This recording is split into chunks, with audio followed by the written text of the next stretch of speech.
Yes, you can be happy.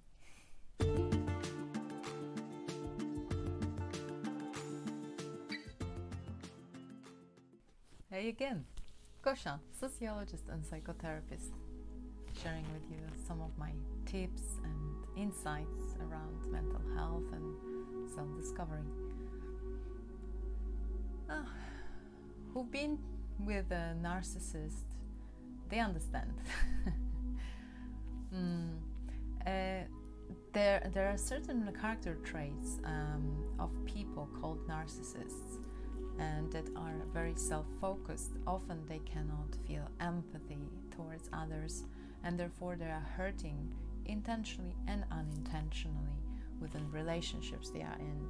It can be your parents, your partner, even co-workers or even bosses, and they tend to be very authoritarian, insensitive from the perspective of people that deal with them, and even sadistic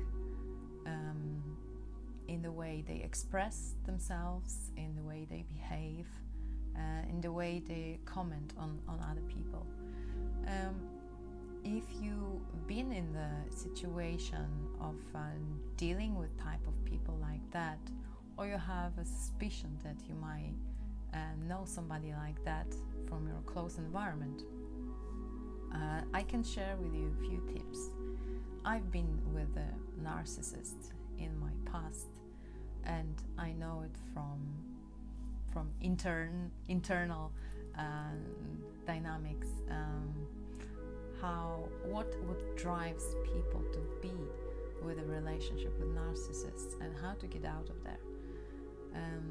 So first of all, people that choose intentionally or subconsciously to be with a narcissist, they are people that lack self-esteem, lack self-worth.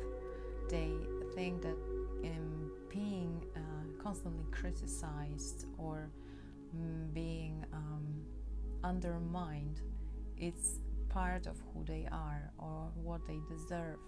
And then again, we go back to some of the hurts from the past, either early childhood or some point in our development, that convinced us that we are not worth as much.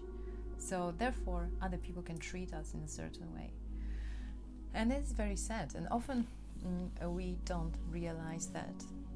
I also had a few clients that are or been in a relationship with narcissists, and even one that have both parents with a narcissistic character traits.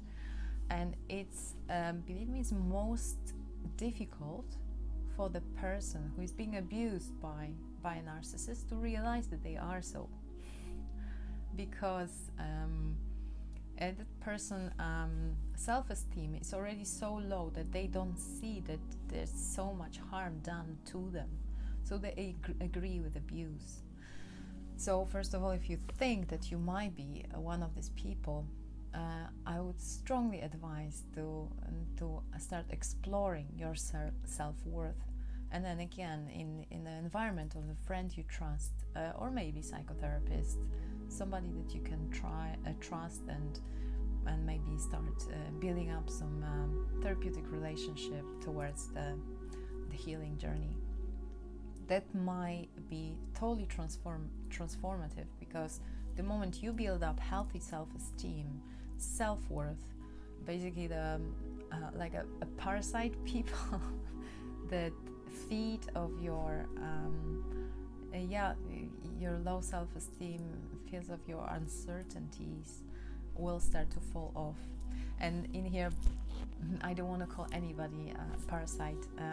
I learned quite a bit from this relationship, and people that even hurt us, they have also their own purpose, their own role and function in our life, and it's good to be grateful for that experience, but it also doesn't mean we need to stay in it. And so it's just like some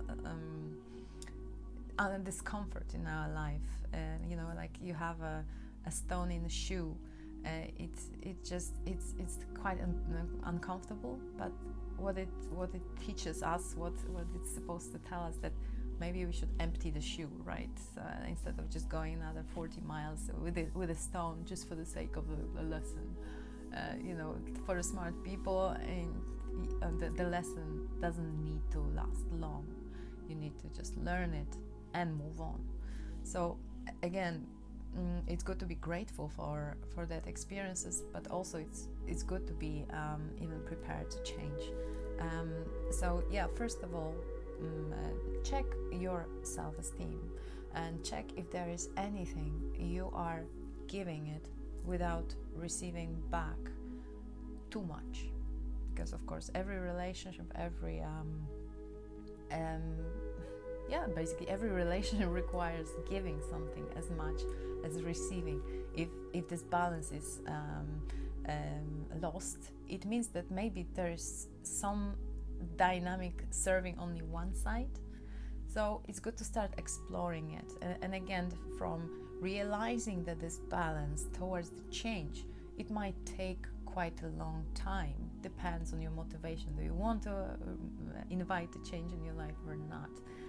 But it's good to start think about that. And if you're ready to take a step of either going on a healing path or moving on from that particular relationship, or start setting boundaries, it's good to do it. The first thing is a reflection.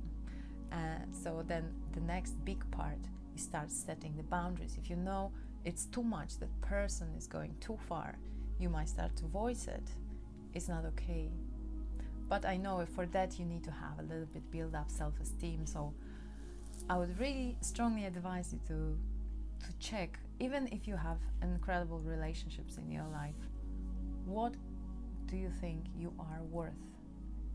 Because either too high or too low self-esteem often is a base, is a starting point from some bigger or smaller dramas in our lives. So what kind of self-esteem do you have? Let me know.